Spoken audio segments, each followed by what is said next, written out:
Morning. आज मैं कुछ पत्तियों के विषय में बतलाऊंगी। तो ये देखिए, मैक्सिकाना पिटोनिया का जो लीफ है, इसके विषय में जानकारी देंगे। तो देखिए, इनके लीफ को हम एक लीफ को तोड़कर दिखला रहे हैं कि ये कैसा दिखता है।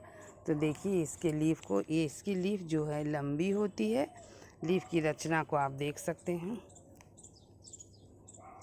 लीफ की रचना यह पतली होती है, नैरो और थिन होती है, और इसके बीच में मिड रिब पाया जाता है। पत्ती के बीच से जो एक स्ट्रक्चर जाती है, उस स्ट्रक्चर को हम मिड रिब कहते हैं। और उस रिब से बहुत सारे वेन निकलते हैं, तो उनको हम वेन कहते हैं। और वेन से भी बहुत सारे छोटी छोटी निकलती है ब्रांचेज, जिसको वेनलेट्स कहते हैं। तो पत्ती की रचनाओं में हमने क्या देखा, यह मान लीजिए यह लीफ है, तो इस लीफ को आप देखिए, बीच में एक मोटी रचना जा रही है, जिसको हम मिड रिब कहते हैं या मिड वेन कहते हैं। और यह मिड वेन इसके नीचे बेस से लगी होती है और पत्ती के देखिए शीर्ष तक जाती है, एपेक्स तक जा रही है। और इस मिड रिब से देखिए, ये बहुत सारे रिब्स लग जाती हैं, दोनों तरफ जाती हैं, और उसको हम वेन कहते हैं। और वेन से भी छोटी छोटी और ब्रांचेज निकलती हैं, जिन्हें हम वेनलेट्स कहते हैं। तो यह पत्तियों का बनावट हुआ कि पत्ती की रचना कैसे होती है।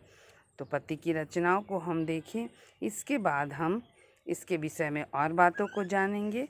और हम जानते हैं कि पत्तियों का रंग हरा होता है। और क्यों हरा होता है? क्योंकि इसमें एक मोस्ट इम्पॉर्टेंट पिगमेंट क्लोरोफिल पाया जाता है। इस क्लोरोफिल पिगमेंट के कारण ही पत्ती का रंग क्या होता है? ग्रीन कलर का होता है। कुछ पत्तियां ग्रीन नहीं होती हैं, तो उसमें क्लोरोफिल पिगमेंट की जगह कुछ अन पिगमेंट पाए जाते हैं, जिनके कारण वो अलग रंग की होती है या कलरफुल हो जाती है। तो ये पत्तियां की रचना हुई। अब इसके हम फिर अगली वीडियो में कुछ और भी इसके विषय में जानकारी देंगे।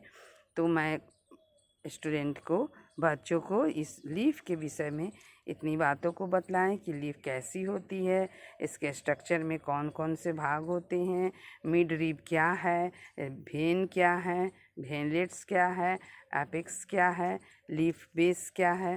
तो इन 4-5 चीज़ों के विषय में आज हम जानें। तो थैंक यू।